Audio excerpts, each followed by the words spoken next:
Darbo saugos mokymus organizuojančios įmonės priešinasi socialinės apsaugos ir darbo ministerijos siūlomai darbų saugos ir sveikatos mokymų reformai. Esą jis sužlugdys kelis šimtus smulkių įmonių. Ministerija atkerta, kad reforma būtina, nes dabartinė neleidžia išvengti nelaimingų atsitikimų. Aurelijos Vernickaitės reportažas. Per 10 metų darbe žuvo beveik 500 žmonių, sunkiai sužalota daugiau nei 800. Socialinės apsaugos ir darbo ministerija tvirtina, kad pagrindinės nelaimingų atsitikimų priežastys – netinkamas darbų organizavimas ir kontrolės stoka. Todėl esą būtina gerinti darbo saugos ir sveikatos specialistų rengimą. Šiuo metu tokius specialistus moko ir atestuoja apie 150 įmonių. Ministerija šias funkcijas planuoja perduoti aukštosioms mokykloms.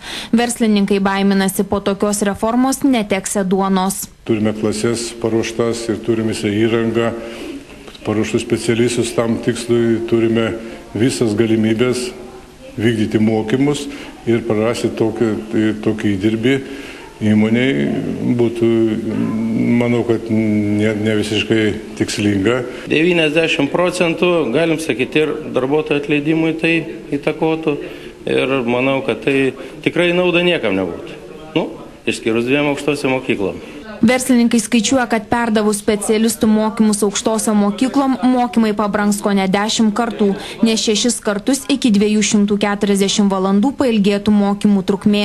Tačiau ministerija tvirtina, kad ilgesni mokymai būtų privalomi tik neturintiems reikiamos patirties ir darbo stažo specialistams ir dirbantiems pavojingose srityse.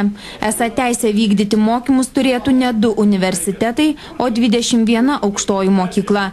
Ministerija ramina, kad reforma įsigaliotų tik nuo 2014 metų ir ne visos paslaugos būtų atimtos iš įmonių.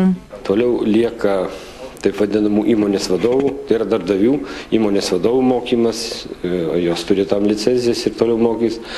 Tada dar lieka mokymo įstaigom mokymas potencialiai pavojingų įrenginių priežiūros vadovų, meistrų, aptarnaujančio personalo mokymas pagal atitinkamos programas.